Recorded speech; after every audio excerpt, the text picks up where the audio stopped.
In a world where violence moves at the speed of sound, the most terrifying thing isn't the explosion. It's the silence that follows it. When a car bomb detonated outside the Gilded Cage, Chicago's most exclusive Mafia front disguised as a Michelin star restaurant, the shockwave turned a $400 lunch service into a war zone. The blast shattered the floor-to-ceiling windows. Shrapnel tore through velvet curtains. Politicians dove under tables. Hedge fund managers screamed for their mothers. Even the battle-hardened soldiers of the Milani crime family hit the deck. But the security footage that went viral, the footage that made international news, sparked a federal investigation, and sent shockwaves through the underworld, didn't show the explosion. It showed a 26-year-old waitress in a red apron who never stopped pouring. This is the story of Daphne Angelo, the woman who didn't flinch when glass turned to daggers, the woman who finished serving a $3,000 bottle of Cabernet Sauvignon while the city's most dangerous crime lord stared at her like she was a ghost. And this is the story of Valentino Milani, who realized, too late, that the quiet girl refilling his wine glass was the deadliest person in the room. Before we begin, tell me where you are watching from in the comments. I'm reading and responding to everyone. The Gilded Cage didn't advertise. It didn't need to.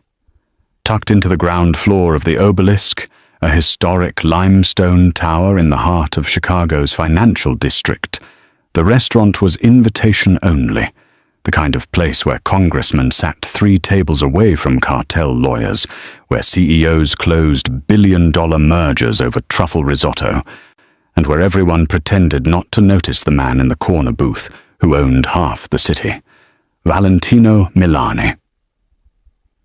At 34, he was what the newspapers called a controversial real estate mogul, and what the streets called il martello, the hammer. He didn't break kneecaps anymore. He bought buildings, foreclosed mortgages, crushed unions. But everyone knew the truth. Beneath the Tom Ford suits and the art collection was a man who'd earned his seat at the table with blood. Today, he sat at his usual spot. Table 12, corner position, back to the wall, sight lines to both entrances and the kitchen. A tactical position disguised as a lunch reservation. He was meeting with the Volkov brothers, Russian arms dealers pretending to be tech investors. They were late. Valentino hated that. He lifted his glass of sparkling water, scanning the room with eyes the color of cold steel. His consigliere, Rico, sat 2 tables away, pretending to read the Wall Street Journal. 3 more of his men were scattered throughout the restaurant, 1 by the bar, 2 near the valet entrance. And then there was the waitress. He didn't know her name yet.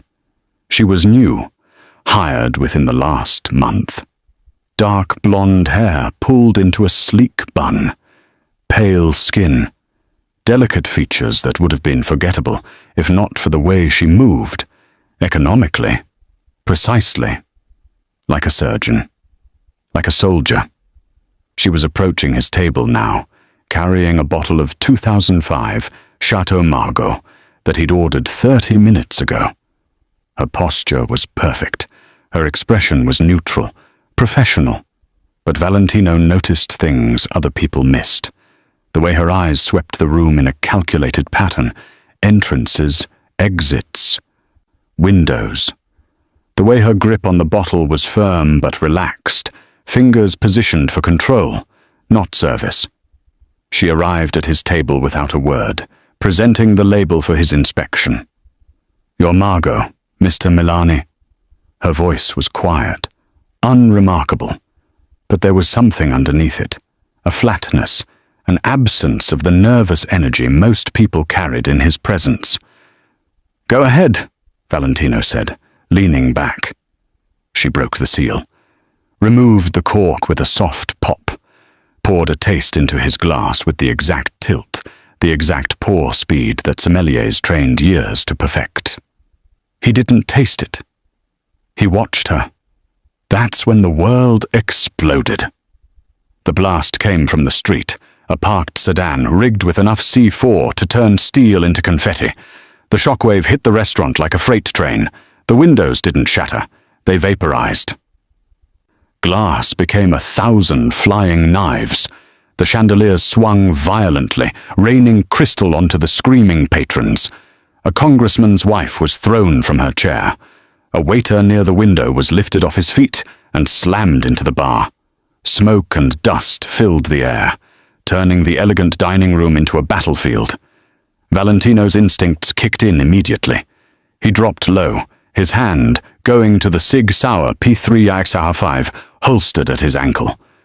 Rico was already moving, weapon drawn, shouting into his radio. The other soldiers were up, scanning for threats, expecting a follow-up assault. But in the chaos, in the screaming, the smoke, the ringing silence that follows violence, Valentino saw something that made his blood run cold. The waitress hadn't moved. She was still standing exactly where she'd been. The wine bottle was still in her hand, tilted at the same precise angle.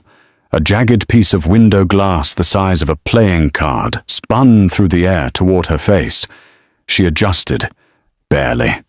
A micro movement of her head. 2 inches to the left. The glass missed her cheekbone by a millimeter and embedded itself in the wall behind her. She didn't blink. She finished pouring the wine into Valentino's glass.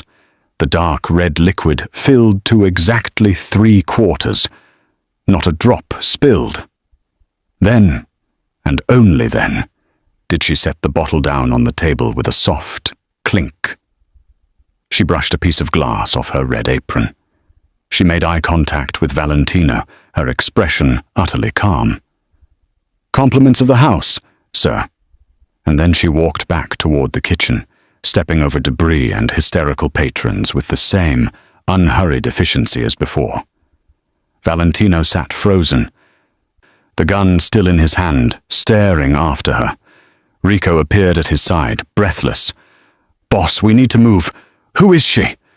Valentino's voice was barely above a whisper. "What?" "The waitress," he pointed. "The one in the red apron. Who the hell is she?" Rico glanced toward the kitchen, confused. I don't know. I can check.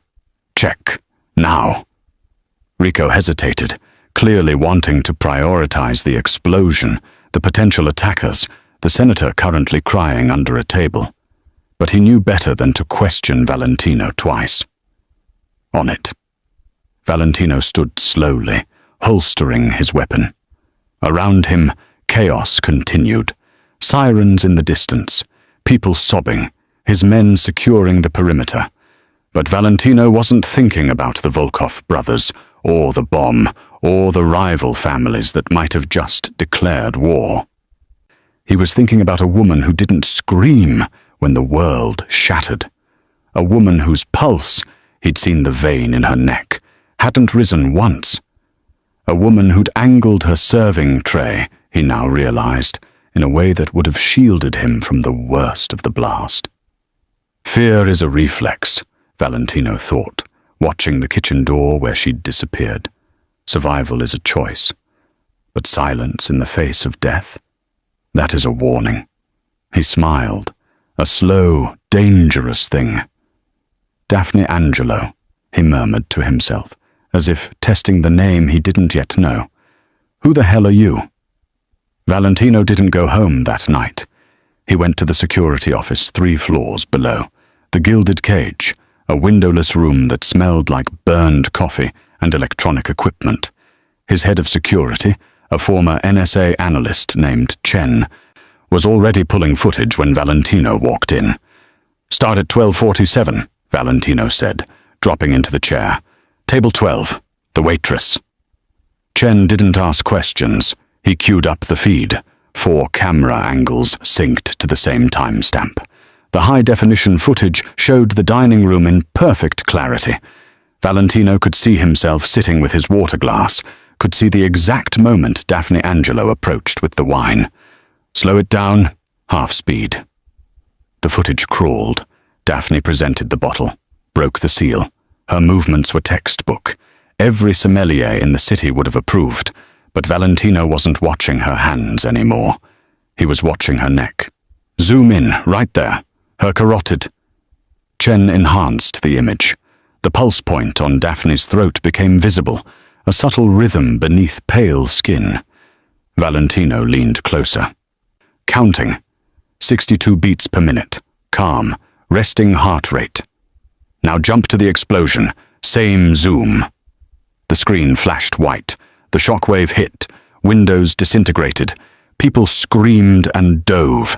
Chen had already synced the audio. The sound was deafening, even through speakers.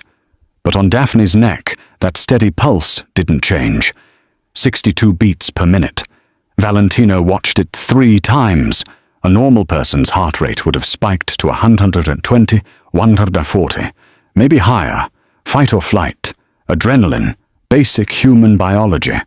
But Daphne Angelo's cardiovascular system had responded to a bomb blast the same way it responded to pouring wine. What the hell? Chen muttered. Combat conditioning, Valentino said quietly. Military, maybe private security.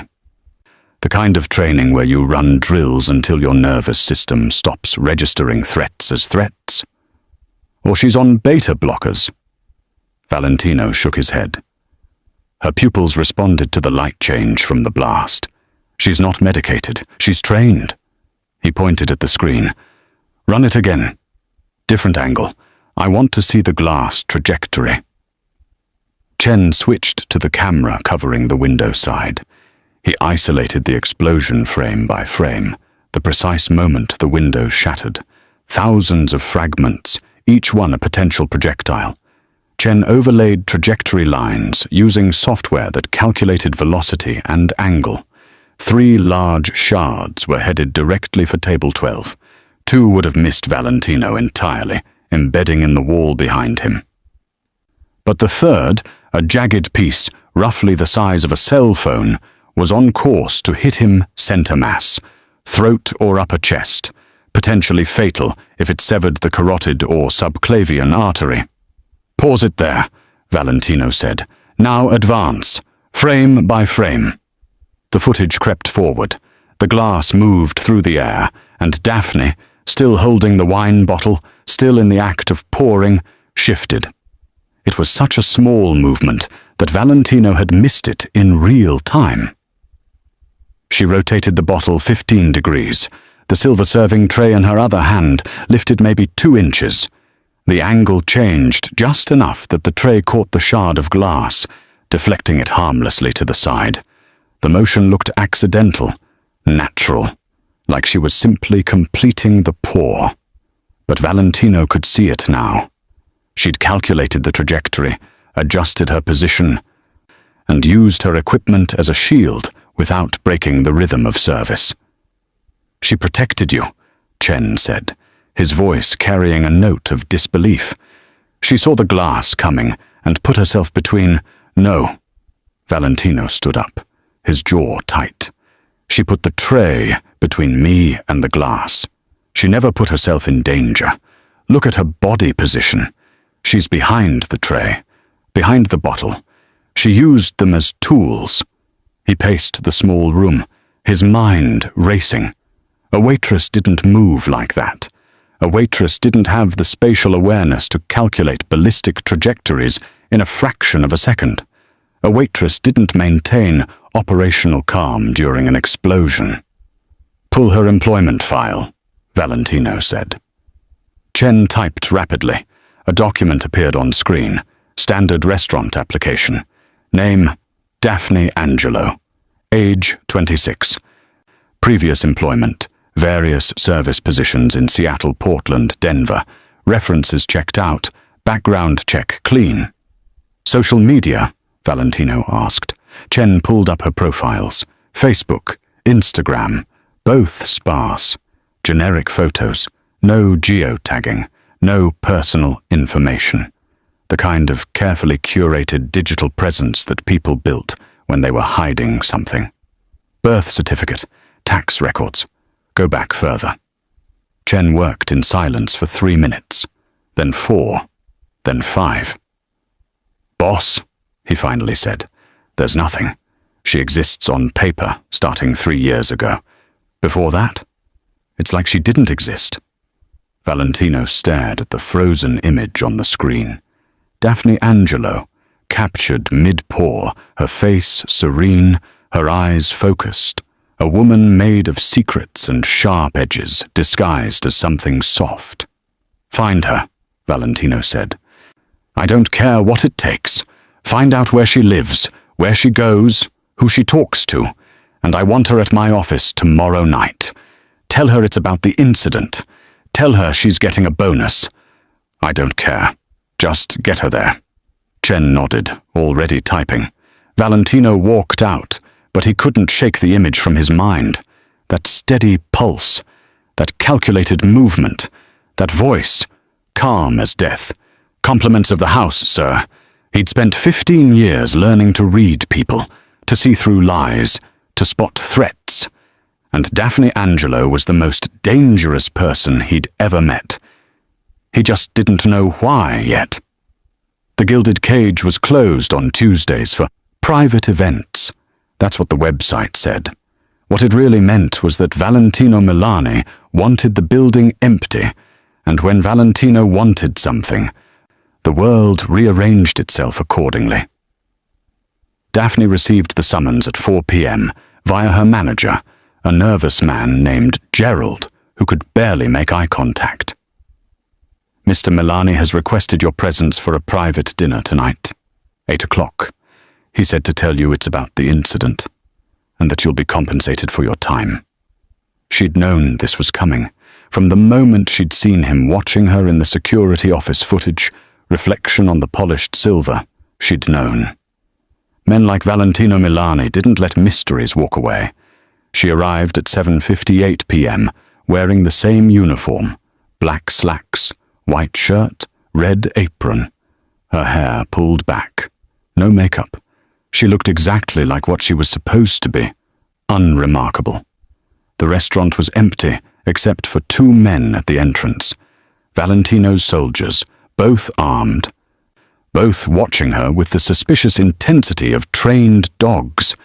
One of them patted her down, professional, thorough, impersonal. He found nothing because there was nothing to find. "He's at table 12, the soldier said, stepping aside. The dining room was lit by candles, hundreds of them, casting shadows that danced across the restored mahogany and repaired windows. The blast damage had been erased completely, as if violence had never touched this place. Valentino sat in his usual corner, wearing a charcoal suit that probably cost more than her annual salary. No tie, top button undone. He looked relaxed, but Daphne could see the tension in his shoulders, the way his right hand rested near the edge of the table, within reach of something. "Miss Angelo," he said, his voice carrying easily across the empty room. "Thank you for coming. I was told it wasn't optional." She approached with measured steps, stopping at a professional distance from the table. "Smart girl." He gestured to the chair across from him. "Sit." She sat, kept her hands visible on the table, her posture upright but not rigid, the position of someone who had nothing to hide and nothing to fear. Valentino studied her for a long moment. Then he reached beneath the table and placed something in the center of the white tablecloth. A gun. Glock 19, 9mm, standard issue for half the law enforcement agencies in America. The metal gleamed in the candlelight. "Who are you?" Valentino asked Daphne. Looked at the gun, then at him. Her expression remained perfectly neutral. "I'm sorry, Mr. Milani. I don't understand the question. 3 days ago, a bomb went off 20 feet from where you were standing. You didn't scream. You didn't run. Your heart rate didn't change." He leaned forward. "So I'll ask again. Who are you?" "I'm a waitress. Waitresses scream when things explode." I was in shock. Her voice carried just the right tremor of uncertainty. I didn't really process what was happening until later. I think I was just running on autopilot. Autopilot. Valentino smiled, but it didn't reach his eyes. That's an interesting choice of words, the kind of thing soldiers say after firefights, or cops after shootings, not waitresses after bombs. I don't know what you want me to say.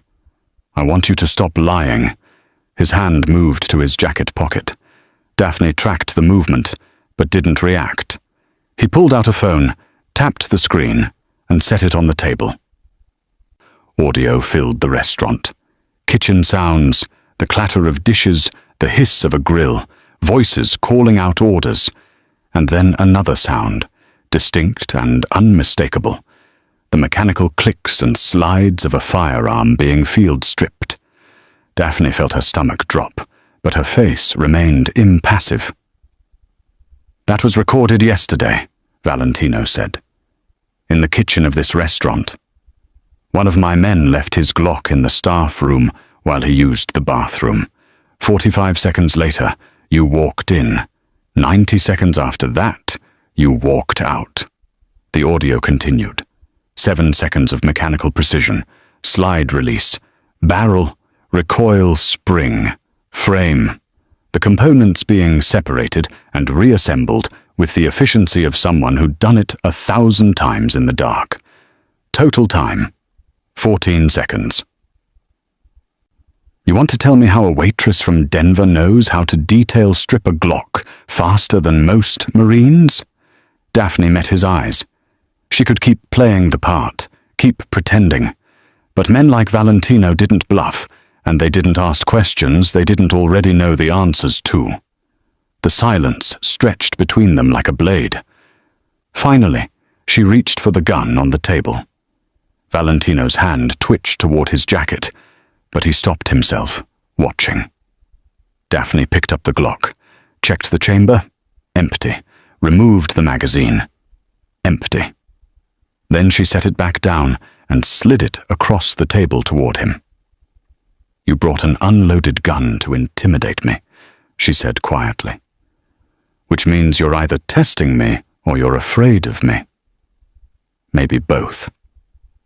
Valentino's smile turned genuine, dangerous. "And which is it?" "Both." She folded her hands on the table. "You want to know who I am, Mr. Milani. I'm someone who was very good at a very bad job. Someone who walked away from that job 3 years ago. Someone who wanted to disappear. People don't just disappear from bad jobs, not unless those jobs involved the kind of people who make sure you stay disappeared. Permanently." "No," Daphne agreed. "They don't. So what are you doing pouring wine in my restaurant?" "Hiding." "From who?" She looked at him for a long moment.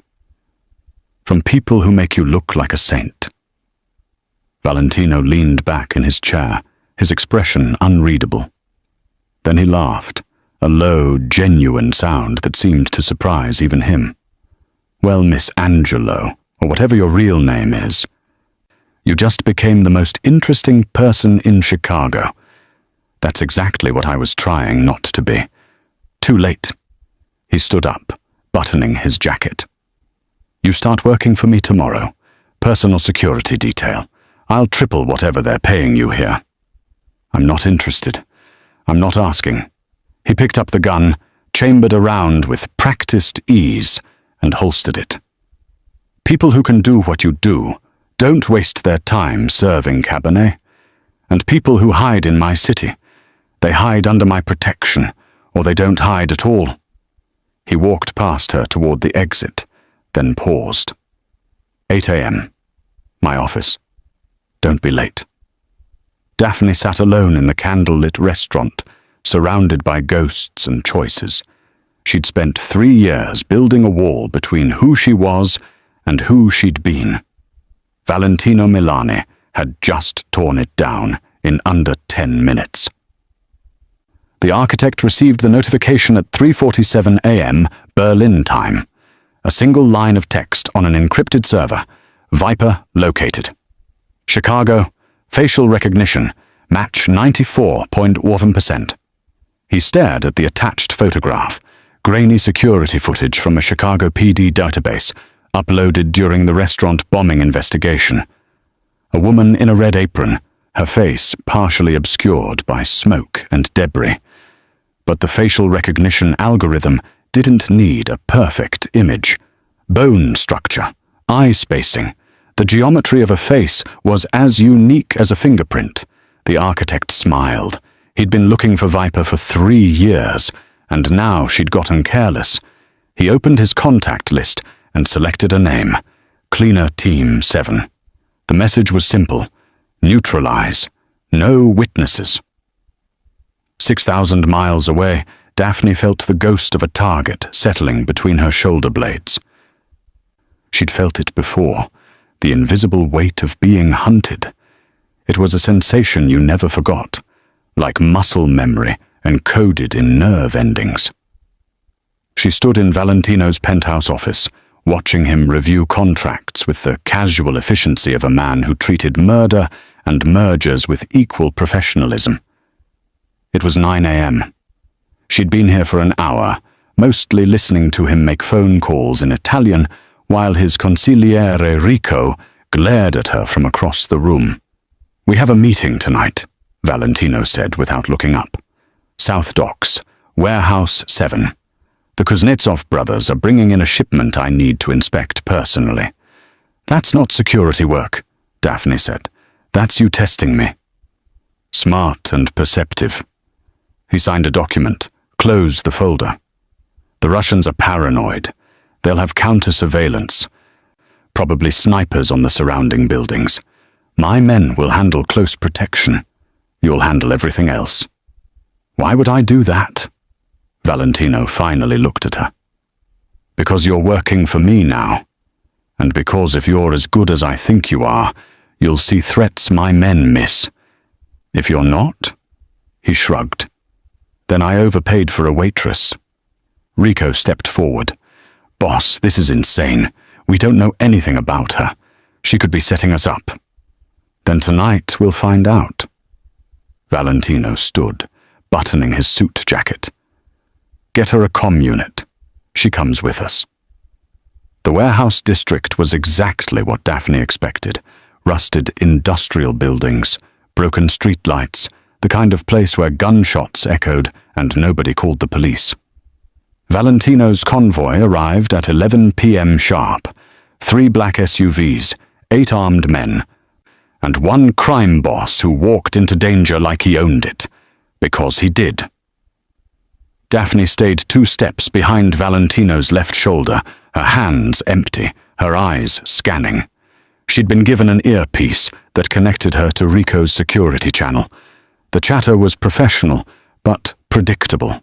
Standard sweep patterns, basic counter-surveillance. Good enough for street thugs. Nowhere near good enough for professionals. The Kuznetsov brothers waited inside the warehouse with their own security detail. 12 men with Kalashnikovs and attitude. The kind of Russians who still thought the Cold War mentality was charming. "Valentino," the older brother, Dmitri, called out. "You bring army to business meeting? This is insult." "I bring insurance," Valentino replied smoothly. "Open the containers. Let's see what I'm buying." While the men postured and negotiated, Daphne's eyes traced the warehouse geometry. Catwalks above, loading doors on 3 sides, windows at 40 feet, most broken or covered. She counted 17 potential firing positions for a sniper. Her gaze stopped on the north window, 3rd floor of the adjacent building. There, a reflection, barely visible, the faint glint of glass catching ambient light. Not a window. Windows didn't move. This had moved. A scope. Adjusting. She keyed her comm. Sniper, north building, 3rd floor, center window. Rico's voice crackled back. "Negative. We swept that building. It's clear." "It's not clear." Daphne moved closer to Valentino, her voice low. "Someone's lining up a shot. Right now." Valentino didn't turn, didn't break his conversation with Dmitri. but his hand moved to his jacket. "You're certain?" "Yes." "Rico," Valentino said into his comm. "Pull 2 men. North building. 3rd floor. Now." "Boss, she's—" "Now." 2 of Valentino's soldiers peeled off, moving toward the exit. Daphne watched the window. The reflection shifted again. Whoever was up there had seen the movement. They were repositioning, or preparing to fire before they lost the shot. "Get down," Daphne said. She didn't wait for Valentino to respond. She grabbed his shoulder and pulled him sideways just as the window exploded. The crack of the rifle shot came a fraction of a second later. Suppressed, professional. The round passed through the space where Valentino's head had been and punched through a steel container behind him. Chaos erupted. The Russians scattered, weapons drawn, shouting in their native language. Valentino's men formed a perimeter, returning fire at shadows. Daphne was already moving. She grabbed a pistol from the nearest soldier's holster, a Sig Sauer, and sprinted toward the warehouse's side exit. She could hear Rico shouting for her to stand down, but she was done taking orders from amateurs. She crossed the alley in 4 seconds, hit the adjacent building's fire escape, and climbed. Her muscles remembered this. The burn, the rhythm, the tunnel vision of pursuit. By the time she reached the 3rd floor, the sniper was gone, but he'd left evidence. Brass casing, still warm. 7.62 1mm NATO, professional grade, and on the windowsill, barely visible in the darkness, a small black marking, a symbol she recognized immediately, a viper coiled around a dagger. The syndicate's calling card. Her blood ran cold. They'd found her. And they'd just tried to kill Valentino to send her a message.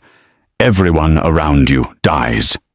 She descended the fire escape and found Valentino waiting in the alley, Rico and 4 soldiers flanking him.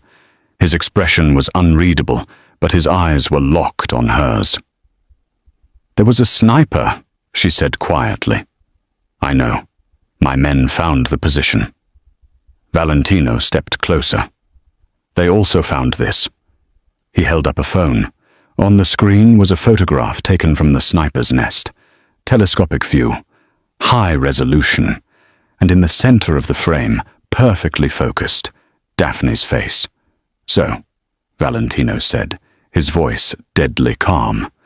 "Want to tell me why a professional hitman just tried to kill me, but took the time to photograph you first?" Daphne looked at the image, at her own face, captured through crosshairs. The wall she'd built between her past and present hadn't just cracked. It had shattered completely.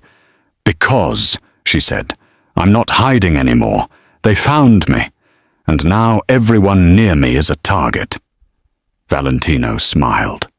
Not with warmth, with recognition. "Good," he said. "I was getting bored anyway." The second attempt came 3 days later, during dinner at Valentino's penthouse, 16 floors above Chicago, floor-to-ceiling windows overlooking the city, the kind of view that made you forget there were people below who wanted you dead. Valentino had insisted on the meeting. "If someone's trying to kill me because of you," he'd said, "then you're going to sit across from me and explain exactly who we're dealing with." Now they sat at opposite ends of a marble table, untouched plates of osso buco between them. Rico and 2 guards stood by the elevator. The atmosphere was tense, but contained, like a storm system waiting for the right pressure drop. "The syndicate," Daphne said, her voice flat. "International. No headquarters. No official leadership. They broker contracts for the kind of work governments deny exists. Assassinations, extractions, political destabilization. I worked for them for 6 years. Worked, Valentino repeated. Past tense. I completed a contract in Vienna. High-value target, heavy security. It went perfectly. Too perfectly. She paused, her jaw tight. I realized they'd given me a no-exit job, the kind where you finish the contract and then become a loose end. so I disappeared instead. And they've been looking for you since. Yes. Valentino lifted his wine glass, a 2009 Barolo that cost more than most people's monthly rent. So why surface now? Why take a job in my restaurant where surveillance is constant? Because hiding isn't living, and because I thought 3 years was long enough that they'd... The wine glass exploded. Not shattered. Exploded. The bullet passed through it and continued toward Valentino's chest in the same microsecond that Daphne registered the suppressed crack from the building across the street. She moved. Time didn't slow down. That was a myth, something civilians believed. But training compressed perception, turned chaos into sequence. Her hand shot across the table, grabbed the steak knife from Valentino's plate, and in one continuous motion, she threw it. Not at the window, at Valentino. The knife tumbled through the air, handle over blade, and struck him square in the chest with the blunt end. The impact knocked him backward out of his chair, just as the second bullet passed through the space his head had occupied, and embedded itself in the wall behind him. Rico was shouting. The guards were drawing weapons. Daphne was already moving around the table, her body low, using the marble surface as cover. She reached Valentino, who was sprawled on the floor, the wind knocked out of him, but alive. "Stay down," she hissed. "What the hell?" She pressed her palm against his chest, holding him flat. "2 shooters, diagonal positioning. They've got overlapping fields of fire on the table. You stand up, you die." Another shot punched through the window, then another. The glass was rated for bird strikes, not sustained sniper fire. Spiderweb cracks spread across the surface. "Rico," Daphne called. "Kill the lights, now." Rico hesitated for exactly 1 second, long enough for Daphne to understand he was debating whether to take orders from her or let his boss bleed, then flipped the switch. The penthouse went dark, except for the ambient glow of the city below. Daphne pulled Valentino behind the overturned chair, her hand still pressed against his chest. She could feel his heartbeat through the expensive fabric of his shirt, elevated but controlled, not panicking. "Good." "They'll reposition," she whispered. "Thermal scopes. We have maybe 90 seconds before they acquire us again." "Then what?" "Then I go out there and remove the problem." Valentino grabbed her wrist. His grip was strong. His eyes sharp, even in the darkness. "You're not bulletproof. Neither are you, but I'm faster." She started to pull away, but his grip tightened. "How fast?" "Fast enough." She yanked free and moved in a crouch toward the shattered window. Rico tried to intercept her, but she sidestepped him like he was standing still.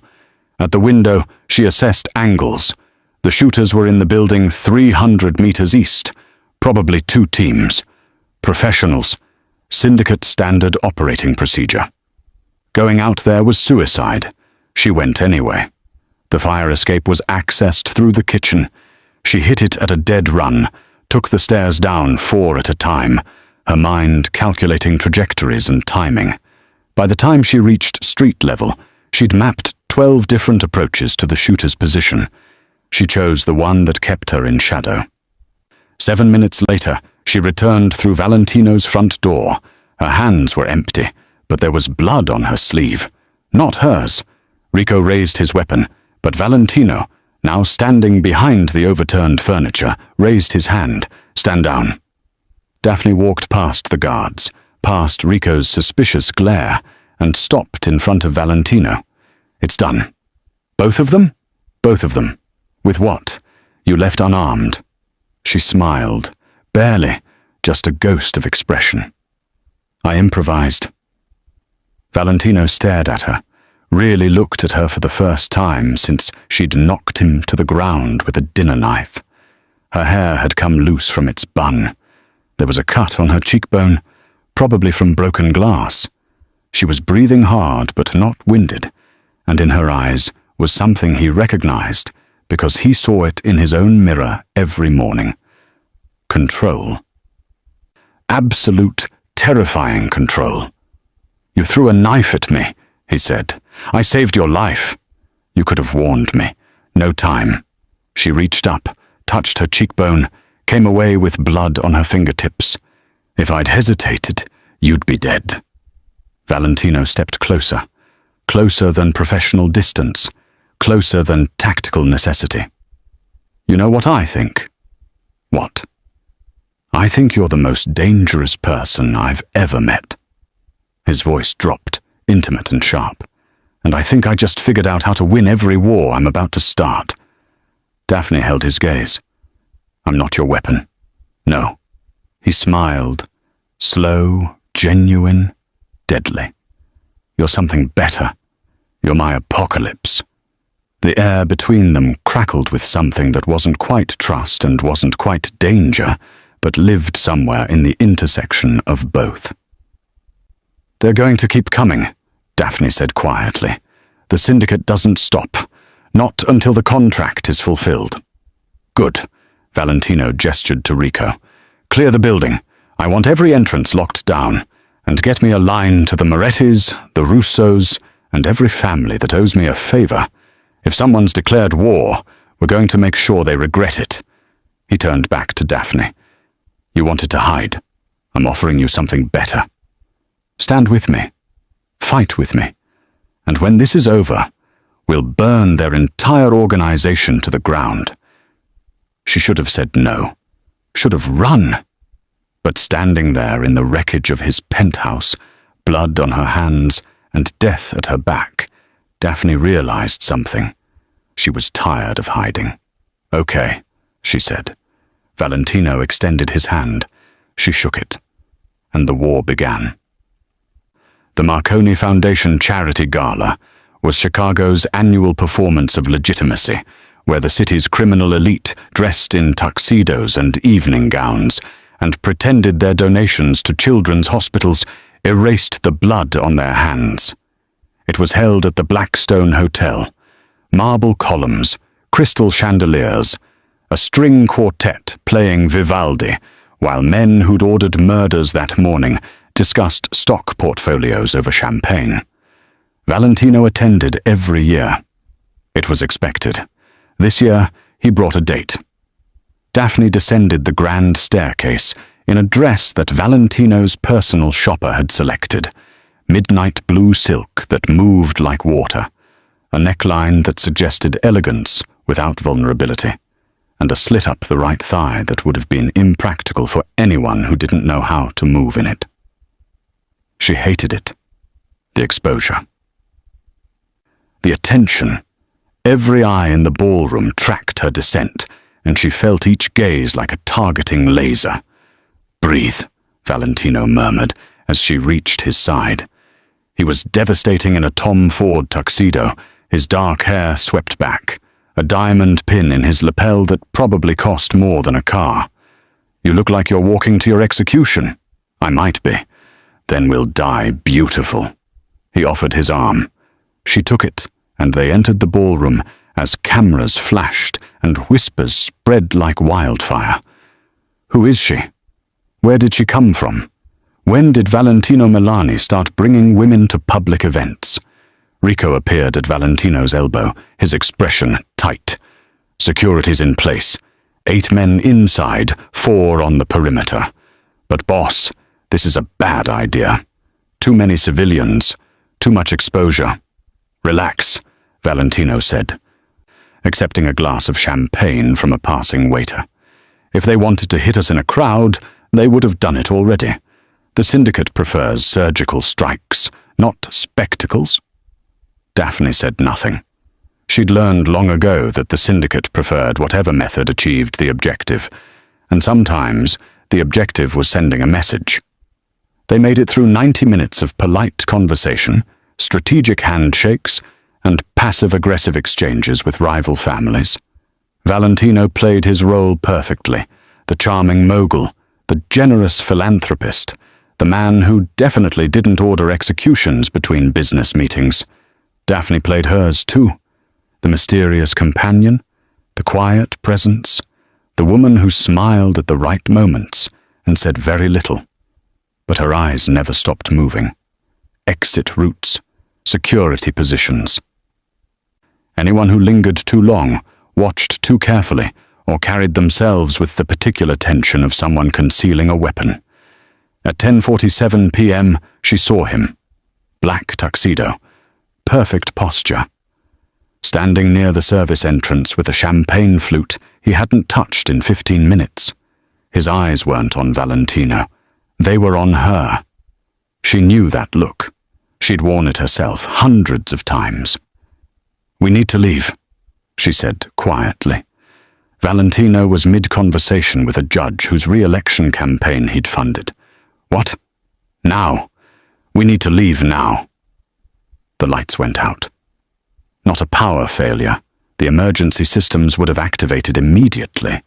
This was deliberate, tactical, and in the 3 seconds of darkness before screaming started, Daphne heard the unmistakable sound of suppressed gunfire. Bodies hit the floor, not from bullets. From panic. The ballroom erupted into chaos as hundreds of Chicago's elite trampled each other in the dark, their expensive shoes and jewelry forgotten in the primal scramble for survival. Daphne grabbed Valentino's wrist. "Stay with Rico. Get to the kitchen exit. Go." "Where are you?" "Handling this." She vanished into the darkness before he could stop her, moving through the crowd with the fluid efficiency of someone who'd trained in close-quarters combat since she was 16. Her hands found the slit in her dress, and she ripped, hard. The silk tore cleanly up to her hip, giving her legs freedom of movement. The hallway outside the ballroom was lit by emergency lighting, red and stark. She counted 4 men dressed as waiters, all carrying suppressed MP7 submachine guns. Professional kit, syndicate issue. They saw her at the same moment she saw them. "Viper," the lead man said. Not a question, a confirmation. "Hello, Marcus." She recognized him now. Used to work Budapest operations. Good with explosives, mediocre with small arms. "You're out of your depth. You're out of time." He raised the MP7. Daphne moved first. She closed the distance in 3 steps, faster than his nervous system could process the threat. Her hand deflected the weapon's barrel toward the ceiling as it fired, the suppressed rounds punching harmless holes in the plaster. Her other hand struck his throat, not hard enough to kill, but hard enough to collapse his trachea and send him gasping to the floor. The second man fired. She was already moving, using the first man's body as a shield. Bullets meant for her spine hit her former colleague instead. She let him drop and launched herself at the shooter, her heel connecting with his kneecap. The joint bent backward with a wet crack. 2 down, 2 remaining. They'd adjusted their tactics now, splitting up, creating crossfire. Smart. But not smart enough. Daphne grabbed a decorative vase from the hall table and threw it at the overhead light. Glass shattered, plunging the corridor into near darkness. In the confusion, she moved left, low and fast, closing with the third man before he could track her movement.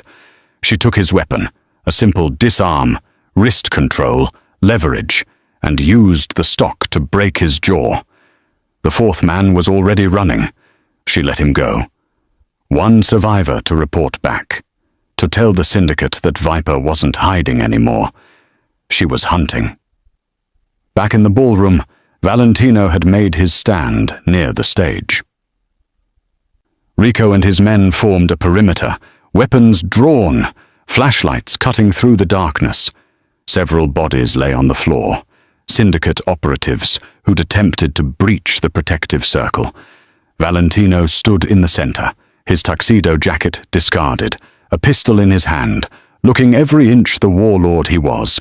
He saw Daphne emerge from the hallway, torn dress, blood spatter on her skin that wasn't hers, moving like death in evening wear. The remaining guests saw her too, those who hadn't fled. those who'd stayed to witness what happened when you brought war to a charity gala. Someone took a photo. The flash lit up the ballroom like lightning. By morning, that photo would be on every criminal network from Moscow to Mexico City. Daphne Angelo, the Viper, alive and operational. Standing beside Valentino Milani in the wreckage of Chicago's most prestigious social event.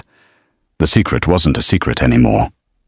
"Well," Valentino said, lowering his weapon as police sirens wailed in the distance. "I guess we're not hiding your identity anymore." Daphne looked at him, then at the carnage surrounding them, then back at him. "No," she agreed. "I guess we're not." He smiled. "Good. I prefer honesty." She almost smiled back. Almost. "Get your people out," she said. "The syndicate just declared open war, and they don't take prisoners." "Neither," Valentino said, holstering his weapon and offering her his arm again, as if they were still at a party. "Do I?" They walked out together through the main entrance, past the shocked valets and arriving police, into the Chicago night. Behind them, the ballroom looked like a battlefield. Ahead of them, an actual war was waiting. The vineyard was 2 hours northwest of Chicago, hidden in the hills of Wisconsin, where cell service was a suggestion, and the nearest neighbor was 5 miles away. Valentino owned 300 acres of Pinot Noir vines that produced wine he never sold, kept for himself, for moments when the city became too loud and the bodies piled too high. They arrived at dawn. No convoy this time, just Valentino driving a blacked-out Range Rover with Daphne in the passenger seat and Rico following in a second vehicle with 2 soldiers. Minimal footprint, tactical retreat.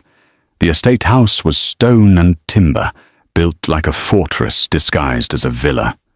Solar panels, independent water supply, an armory in the basement that could outfit a small militia. Valentino had built it 5 years ago with exactly this scenario in mind, a place to disappear when Chicago became untenable. He'd just never imagined he'd be hiding from international assassins instead of federal investigations. "Get some sleep," he told Daphne as they entered through the reinforced steel door. "We'll regroup in a few hours, figure out our next move." She nodded, but didn't move toward the bedrooms. She stood in the main living area, staring out the floor-to-ceiling windows at the vineyard rows stretching toward the horizon, her silhouette sharp against the morning light. Valentino watched her for a moment, then headed upstairs. He needed to make calls, consolidate his forces, prepare for the war that was no longer theoretical. He made it 3 hours before he heard the sound of an engine starting. By the time he reached the driveway, Daphne was loading a backpack into one of the vehicles, not the Range Rover but Rico's sedan. She'd found the keys. Of course she had. "Going somewhere?" Valentino's voice was controlled, but there was an edge underneath. She turned. She'd changed out of the ruined gala dress into tactical pants and a dark shirt she'd found somewhere in the house. Her hair was pulled back. Her face was set. She looked like what she was, a weapon preparing for deployment. "I'm leaving." "The hell you are." "They're not coming for you, Valentino. They're coming for me. Every minute I stay, I put you and your people at risk. The smart play is for me to disappear. Lead them away." "The smart play," Valentino said, walking closer, "is for you to stop pretending you're protecting me and admit you're running." Her jaw tightened. "I've been running for 3 years. I'm good at it." "And how's that working out? Because from where I'm standing, they found you anyway. And the only reason you're still breathing is because I gave you an army to hide behind." "I never asked for your army. No, you asked for a quiet life pouring wine." How'd that work out? He was close now, close enough to see the exhaustion in her eyes, the weight she carried. You want to leave? Fine. Tell me the truth first. Tell me why you really want to run. Daphne's hands clenched into fists. Because everyone I get close to dies. Everyone. My first handler, dead 3 months after I completed training. My spotter in Johannesburg, dead. My logistics coordinator in Prague, dead. The syndicate doesn't just eliminate liabilities. They eliminate connections. They burn everything you touch until you're isolated, controllable. Her voice cracked. You think I'm dangerous? You have no idea what follows me. Show me. What? Your scars, the ones you're hiding. Show me. For a long moment, she didn't move. Then, slowly, she pulled off her shirt. Valentino had seen violence. He'd inflicted it. But the map of damage across Daphne's torso made his chest tighten. Bullet wounds, knife scars, burns. A particularly vicious one across her ribs that looked surgical. Removal of a tracking device, probably. Her body was a testament to survival, measured in millimeters, and luck.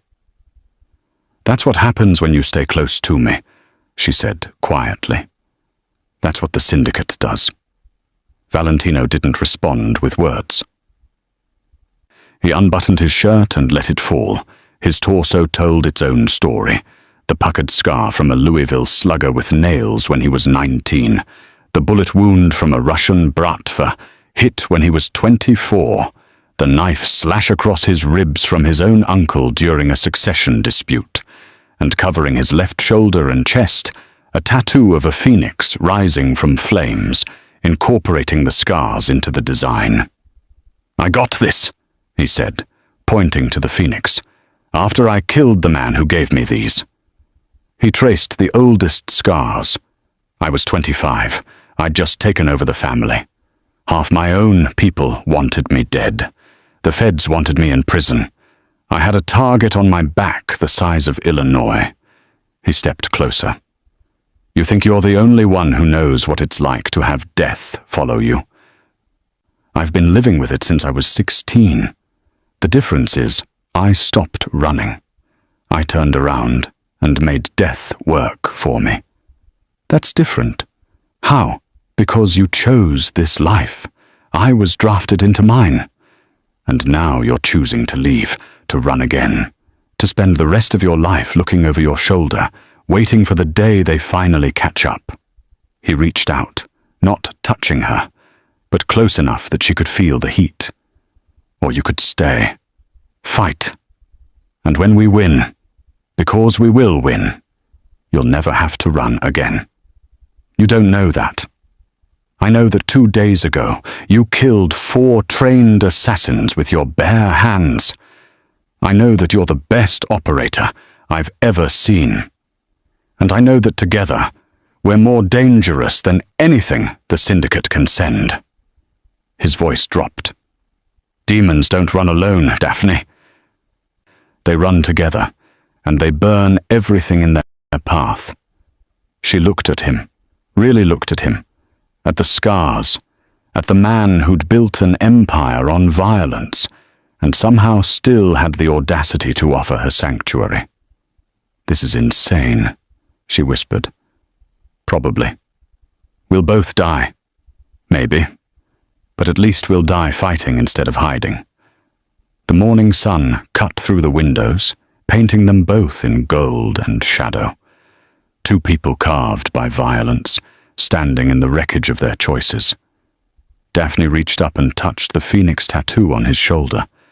Her fingers traced the flames. Demons run together, she repeated. Demons run together.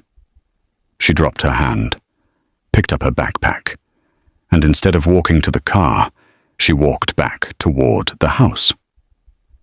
Valentino followed. Behind them, the vineyard stretched silent and still. But underneath that silence, something new was growing. Not peace, war. The architect made his move 72 hours after the Gala massacre. He didn't use bombs or bullets. He used something far more devastating in the modern world: financial warfare. At 9 a.m. Eastern, every bank account tied to Valentino Milani froze simultaneously. Offshore holdings in the Caymans, shell corporations in Delaware, real estate trusts in Miami. 13 years of carefully laundered wealth, gone, not seized, frozen, inaccessible. By 10 a.m. the bounty went live on the dark web. $5 million for Valentino Milani, $10 million for the woman known as Viper. Dead or alive. Payment guaranteed by the syndicate's escrow system, which had never failed to pay out in 20 years of operation. By noon, every mercenary, bounty hunter, desperate criminal, and ambitious street thug with a gun and a dream was looking at satellite images of a vineyard in Wisconsin. Valentino got the news via an encrypted call from his accountant, a man who sounded like he was about to have a heart attack. They didn't just freeze your accounts, they've locked down your entire financial network. I don't know how they got this kind of access, but... How long until I can move money? Valentino interrupted. Days. Maybe weeks. Maybe never if they've backdoored the entire system. Valentino hung up, walked to the living room where Daphne was cleaning a disassembled rifle, one of 30 weapons they'd pulled from the basement armory. She looked up, read his expression. How bad? We're broke, and there's a bounty, 15 million combined. She didn't flinch. Just went back to reassembling the rifle with mechanical precision. How long until they come? They're probably already on their way. Good. She chambered around. I was getting bored. Rico burst through the door 20 minutes later, his face pale. Boss, we've got movement. Drone spotted 3 vehicles approaching from the east, 2 more from the south. They're staging at the property line. Valentino and Daphne moved to the window. In the distance, visible through the vineyard rows, vehicles were parking along the access roads. Men with rifles were climbing out, checking equipment, coordinating over radios. Not professionals, Daphne observed. Look at their positioning. No tactical discipline. They're bunched up, silhouetting themselves against the tree line. Professionals don't come for bounties, Valentino said. They negotiate contracts. These are opportunists, criminals, the kind of people who think $15 million is worth dying for. It's not? No. But they don't know that yet. Over the next 6 hours, they turned the vineyard into a graveyard. Daphne designed the kill zones with the cold efficiency of someone who'd done this before. The vineyard itself was perfect terrain, rows of trellised vines that created natural corridors, forcing attackers into predictable lanes.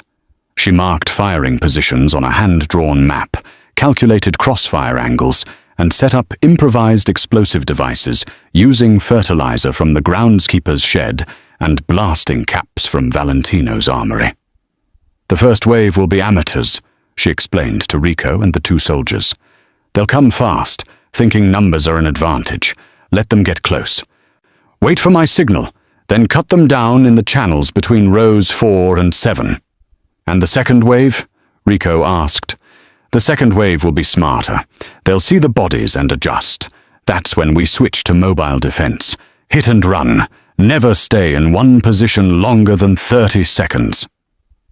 Valentino watched her work, watched her transform from a woman trying to escape her past into a tactician orchestrating death with the precision of a chess master. This was who she really was. Not the waitress. Not the woman trying to disappear. This. The Viper. The first assault came at dusk. 17 men spread across the eastern approach, moving through the vineyard with the overconfidence of people who'd never faced real resistance. They made it 40 meters before Daphne detonated the first IED. The explosion was deafening. Fire and shrapnel tore through the vine rows, shredding bodies and turning the peaceful agricultural landscape into an abattoir. The survivors scattered, running directly into the firing lanes Daphne had predicted. Valentino fired from the second-floor window, controlled bursts, 3-round groupings, the muscle memory from his youth when he'd earned his bones doing collections in the South Side. Rico and the soldiers fired from flanking positions. In 90 seconds it was over. 17 came, 3 left. "Next wave in 20 minutes, Daphne said, reloading. "They'll come from multiple angles this time. Be ready to move." She was right. The second assault was better coordinated. 23 attackers, approaching from 3 sides simultaneously, using smoke grenades and suppressing fire. Professional tactics executed by semi-professional criminals. Daphne moved through the chaos like a ghost. She'd abandoned the house, taking the fight into the vineyard itself. Valentino watched from his position as she eliminated targets with ruthless efficiency. A sniper shot from behind a stone wall, a close-quarters kill between vine rows, an ambush from a drainage ditch that left 3 men dead before they knew she was there. She wasn't fighting defensively, she was hunting. The third wave arrived after midnight. Smaller, smarter. Only 8 men, all carrying military-grade equipment. These were the professionals, the ones who'd waited for the amateurs to die first. They made it to the house perimeter before Daphne appeared behind their rear guard, like a nightmare made flesh. By the time Valentino reached her position, 5 were dead, and the remaining 3 were running for their vehicles. Dawn broke over a vineyard painted red. Bodies lay scattered among the vines like grotesque scarecrows. Abandoned weapons, spent brass casings glinting in the early light. Daphne stood in the center of it all, covered in blood and dirt, her rifle slung across her back. She looked like a battlefield angel, beautiful and terrible. Valentino walked to her, stepping over corpses. "How many?" 48 confirmed, maybe more in the outer perimeter. "And us?" "Rico took shrapnel, minor. Everyone else is operational." He looked at the carnage, at the vineyard he'd built as a sanctuary, now transformed into a killing field. "They'll keep coming." "I know." She met his eyes. "So we stop playing defense. We take the fight to them. The architect. The architect." Valentino smiled, sharp and predatory. "You know where to find him?" "I know where to start looking." She chambered a fresh round. "And I know he won't be expecting us to come for him. He thinks we're pinned down, defensive, waiting to die. Instead, we're going hunting." She started walking toward the house. "Get your people ready. We leave in 2 hours." Valentino followed, stepping over the bodies of men who died chasing money. The hunt was over. Now came the war. The syndicate's temporary operational headquarters was a bank, not metaphorically, an actual bank. The old Chicago Mercantile Trust building on West Adams, shuttered since 2019, purchased through shell corporations and renovated into a fortress masquerading as abandoned real estate. Daphne had suspected its location for 2 days, confirmed it in 4 hours using nothing but traffic camera footage and pattern recognition. "The architect is arrogant," she explained to Valentino and the assembled soldiers in the vineyard's basement. "He thinks in symbols, a bank, where money flows, where power consolidates. It's exactly the kind of statement he'd make." Valentino studied the building schematics she'd pulled from the city archives. 6 floors, reinforced concrete, 1 main entrance, 2 service exits, and probably a tunnel to the subway system. How many hostiles? 30, maybe 40, all syndicate trained. These won't be bounty hunters. These will be Tier 1 operators. Rico shook his head. "Boss, this is suicide. We've got 8 men. They've got 40 in a fortified position.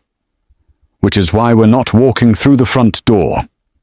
Daphne spread a series of photographs across the table, surveillance images she'd taken that morning from a rooftop 2 blocks away. The architect rotates his security shifts every 6 hours. Changeover happens at 600 or 1200, 1800, and midnight. During changeover, there's a 90-second window when both shifts overlap at the loading dock. Confusion, communication gaps, that's our entry point. She looked at Valentino's soldiers, hard men with criminal records and combat experience, but none of them had trained for this kind of operation. You're going to learn tactical breach methods. You have 6 hours. By midnight, you'll either know how to move as a unit, or we'll all die trying. They trained in the vineyard's barn. Daphne ran them through close-quarters battle drills with the relentless efficiency of a special operations instructor. Room clearing, fatal funnels, slice the pie. Concepts most of them had never heard of, executed with live ammunition and countdown timers. "Move faster!" she barked, as 2 soldiers fumbled a doorway breach.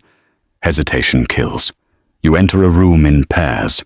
First man takes left, second takes right. 3-second rule: if you're in a room longer than 3 seconds without eliminating threats, you're dead. Again. Valentino watched from the doorway, occasionally stepping in to reinforce her commands with his own authority. By hour 4, the soldiers were moving like a functional unit. By hour 6, they were dangerous. At 11:47 p.m., they loaded into 2 unmarked vans: Valentino, Daphne, Rico, and 7 soldiers. 10 people preparing to assault a fortified position, defended by 4 times their number. The odds were terrible. Daphne smiled as she checked her rifle. "I've had worse." They parked 3 blocks away and moved on foot through the Chicago night. The financial district was empty at midnight, just shadows and streetlights, and the distant sound of traffic. The bank loomed ahead, dark, except for minimal security lighting. At 11:58, they reached the loading dock. Daphne hand-signaled positions. The soldiers spread out, taking cover behind dumpsters and concrete pillars. Valentino crouched beside her, his Sig Sauer drawn, his breathing controlled. At precisely 12 Ursulwas, the loading dock door opened. The night shift exited, 6 men in tactical gear, laughing about something, carrying coffee. The day shift entered from inside. 6 more men, tired, ready to go home. 12 men in one location. 90 seconds of overlap. Daphne raised her fist, then dropped it. The soldiers moved as one. Suppressed weapons coughed 12 times in 4 seconds. Bodies dropped without screams, without alarms, without anyone inside knowing the perimeter had just been breached. "Go," Daphne whispered. They entered through the loading dock, stepping over corpses, moving in the tactical formation she'd drilled into them. The interior was exactly as the schematics showed, a central corridor leading to the main vault area, now converted into an operations center. They encountered the first resistance at the stairwell. 3 guards, caught mid-conversation. Daphne eliminated 2 with her sidearm before they could react. The third managed to key his radio before Valentino put 2 rounds through his chest. "Contact!" a voice crackled through the building's intercom system. "Ground floor, breaching team." The element of surprise was gone. "Switch to assault speed," Daphne ordered. "We go loud." They hit the 2nd floor in formation. The syndicate operatives were scrambling to respond, grabbing weapons, establishing defensive positions. But they'd been caught unprepared, comfortable in their fortress, and comfort was a luxury that got people killed. The firefight was brutal and fast. Valentino's soldiers moved through the corridors with the precision Daphne had beaten into them, clearing rooms, eliminating targets. Rico took a bullet to the shoulder but kept moving. One of the younger soldiers went down with a leg wound but crawled to cover and kept firing.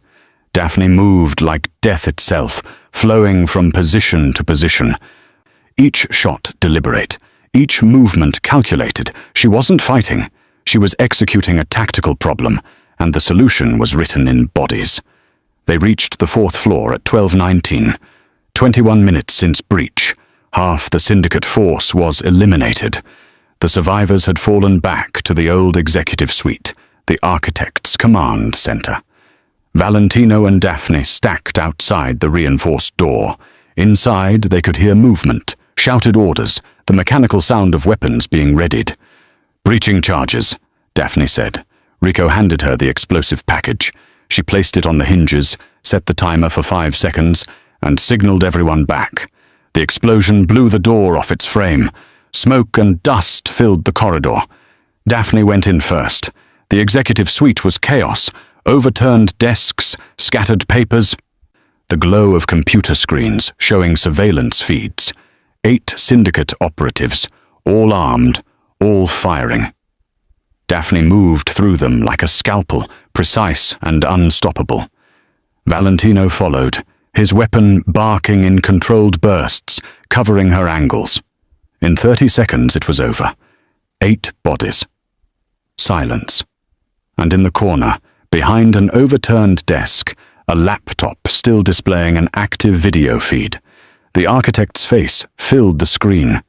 Older than Daphne remembered. Grey hair, wire-rimmed glasses.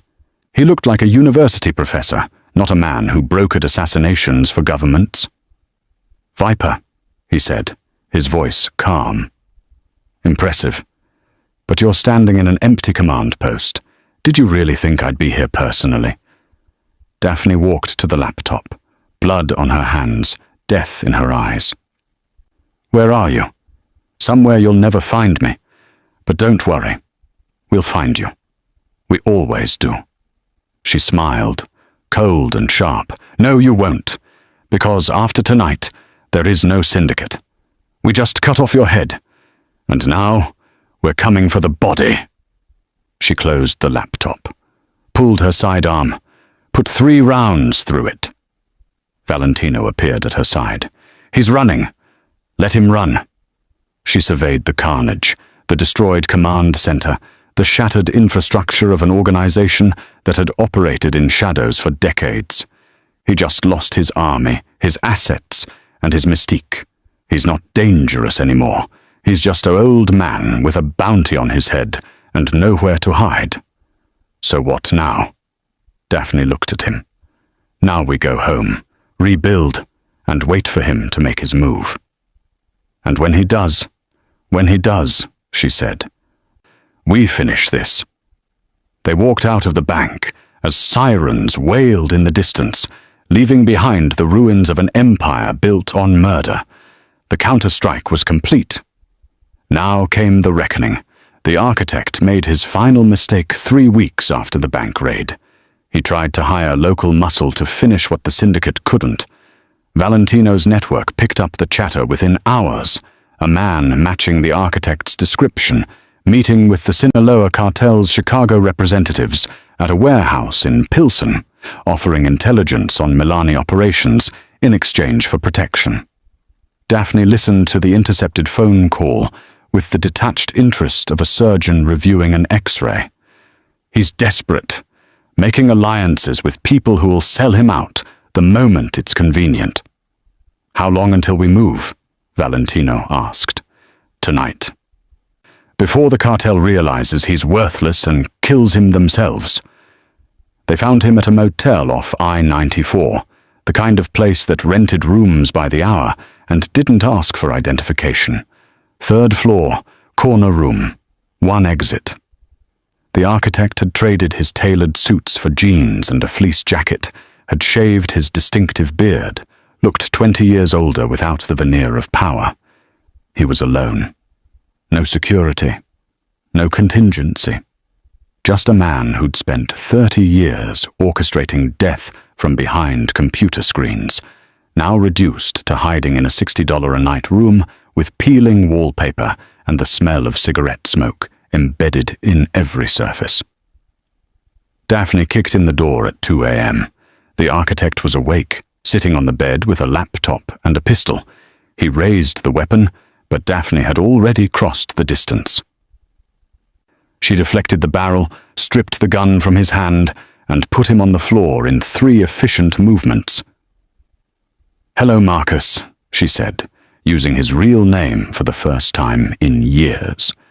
He looked up at her, blood trickling from where his head had hit the nightstand. "Viper, I trained you well. You trained me to kill. Valentino taught me to live. There's a difference." She pulled him to his feet and zip-tied his hands behind his back. He didn't resist. Men like the architect understood when the game was over. "You're going to follow the code," he said, as she pushed him into the room's single chair. "Quick, clean, professional. That's who you are. That's who I was." Daphne drew her sidearm. "But I'm not that person anymore." She shot him. Not in the head. Not in the heart. Both kneecaps. Precise shots that shattered bone and destroyed cartilage, that left him screaming and bleeding but very much alive. The architect's scream turned into ragged sobbing. You can't. The code. There is no code." Daphne holstered her weapon and walked to the door. "Not anymore." She opened it. Valentino walked in, carrying a Louisville Slugger, ash wood, 34 inches, the same model that had given him the scar across his ribs 15 years ago. He'd told Daphne the story during one of their long nights at the vineyard, how his uncle had tried to beat him to death, how Valentino had taken the bat and beaten him back. Poetic justice, he'd called it. The architect looked at Valentino, then at Daphne, understanding finally dawning through the pain. "You're giving me to him." "I'm giving you what you gave everyone else," Daphne said. "Consequences." She stepped into the hallway and closed the door. The sound of the first impact was muffled but unmistakable. She didn't flinch, just leaned against the wall and waited. It took 7 minutes. When Valentino emerged, his shirt was spotted with blood, his knuckles raw, his expression neutral. He handed her the bat without a word. "It's done?" she asked. "It's done." They burned the motel room. Valentino had people who specialized in making crime scenes disappear. By dawn, there would be no evidence that Marcus Renfield, the architect, had ever existed in that room, or anywhere else. 6 weeks later, the Gilded Cage reopened. The restaurant had been renovated. New windows, reinforced this time. New furniture, new chandeliers to replace the ones shattered by the blast.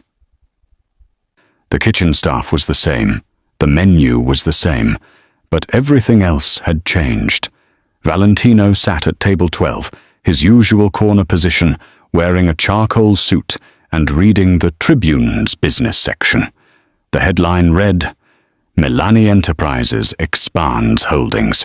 The article detailed his recent acquisition of 3 properties previously owned by dissolved international interests. The reporter didn't mention the syndicate by name. They never did.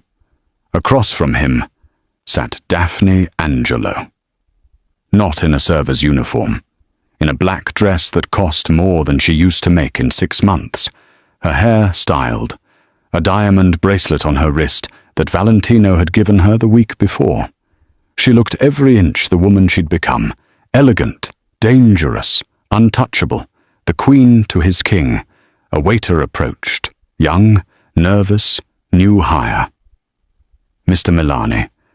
"Miss Angelo, can I get you started with something to drink?" Valentino looked at Daphne. She smiled. Genuine this time, not the careful performance she used to wear.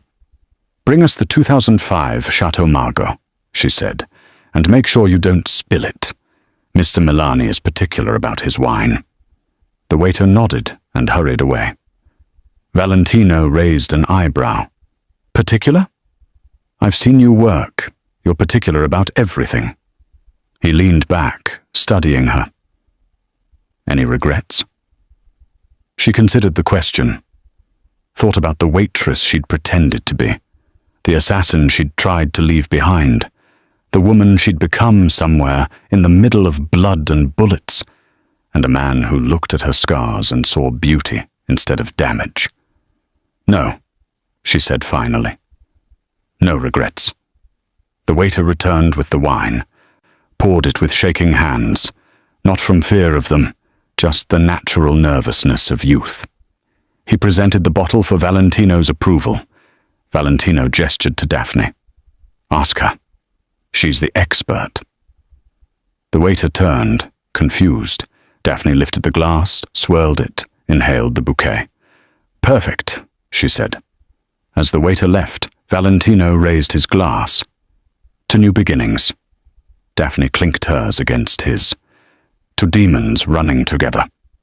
They drank, and through the window behind them, Chicago glittered in the night like a kingdom laid at their feet. The viper had stopped hiding. The hammer had found his equal.